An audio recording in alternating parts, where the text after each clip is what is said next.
Now let's talk about scams and frauds. Senior citizens lose billions of dollars each year to various kinds of consumer fraud. If you are over 50 years of age, you are especially vulnerable, according to a study by the AARP. Let's start off with quick strike scams, the name I've given to quick and impersonal scams. The scammer casts a wide net by sending mass mailers, emails, or telemarketing phone calls. They're not necessarily taking the time to make a personal connection, and for the most part, their offer is mostly, if not completely, bogus. They are hoping to ensnare the gullible people who will fall for their tricks.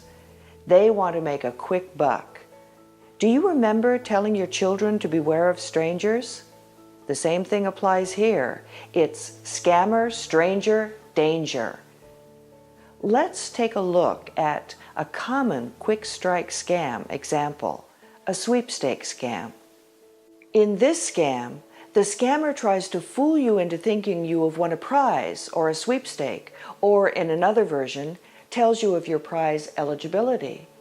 These often arrive in the mail in an oversized envelope. It will have your name printed on the material as being a winner or a potential winner. These direct mailings will often have pictures of past winners describing how wonderful their lives are now that they are millionaires. But there is a catch. To claim your prize, you need to pay a fee or purchase some merchandise, and you need to do it before the deadline. The scam is there is no prize or sweepstake, and the scammer pockets the fee or the money you spent on the merchandise. Dangling a big prize in front of you is designed to get you to stop thinking logically and persuade you to act emotionally. Wouldn't it be nice to be a millionaire? Think of all the ways you'd use that money. Enticing, isn't it? The scammer wants to distract you by getting you to focus on acquiring the big prize or sweepstake. The whole setup is to stop you from thinking logically and get you to act on emotion. To further stoke your emotions, there's a deadline to create a sense of urgency. What if you miss out on this once-in-a-lifetime opportunity? The important point to remember about sweepstakes is your chances of winning are practically non-existent at best. You cannot increase your chances of winning by buying merchandise from a company that uses sweepstakes as a promotion. And it's illegal for a company to require you to make a purchase or spend money in order to play the sweepstakes they are running. Thinking logically, it's a house of cards. The business model is to profit off the fees or merchandise you pay for. That is how they make their money, and they are trying to get your money by dangling the promise of a prize or sweepstakes in front of you. If it were a business, it couldn't operate by giving away more prizes and sweepstakes than it makes in fees or merchandise purchases. Here are some more quick strike scams. Foreign lotteries. The foreign lottery scam is initiated by a call, letter, email, or fax claiming that you have won a prize in a foreign lottery or contest. The scammer typically requests that you disclose your banking information for a deposit, but instead drains your account through unauthorized withdrawals. Oftentimes, this scam is combined with the fake check scam.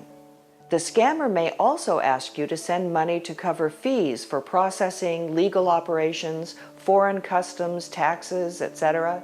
No one has ever received their supposed winnings through this scam, and such scams violate federal law. Advance fee fraud.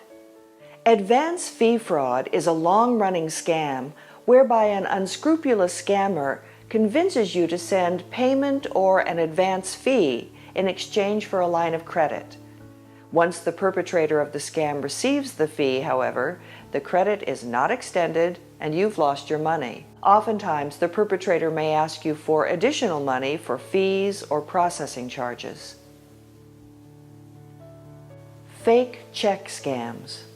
Another form of advance fee fraud is known as the fake check scam. The perpetrator of the fraud may pretend to be interested in buying an item you have for sale. Rather than paying the exact amount of the transaction, however, the buyer will send you a cashier's check for an amount in excess of the agreed upon value, asking you to wire the difference to the buyer's agent, oftentimes located in another state or country. Once you have sent the extra money, you learn that the check or money order is fraudulent and never hear from the buyer or the agent again. Foreign advance fee fraud. In this variation of the advance fee fraud, you receive a letter, email, or fax from someone claiming to represent a foreign government entity, attorney, or relative of a foreign dignitary requesting help. The scam artist requests assistance in transferring millions of dollars into the United States in exchange for paying you a commission, usually between 25 to 35% of the transferred funds. Through correspondence, the perpetrator of the scam convinces you to disclose your private bank account information to deposit the funds, but instead drains your account.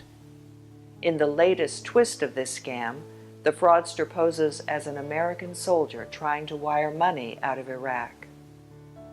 Those 5 scams are very common, but please be aware, scammers and con criminals are constantly coming up with new scams.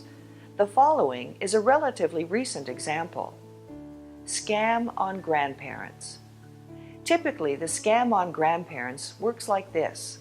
A perpetrator calls a senior on the telephone and whispers or mumbles phrases designed to get the senior to reveal a grandchild's name.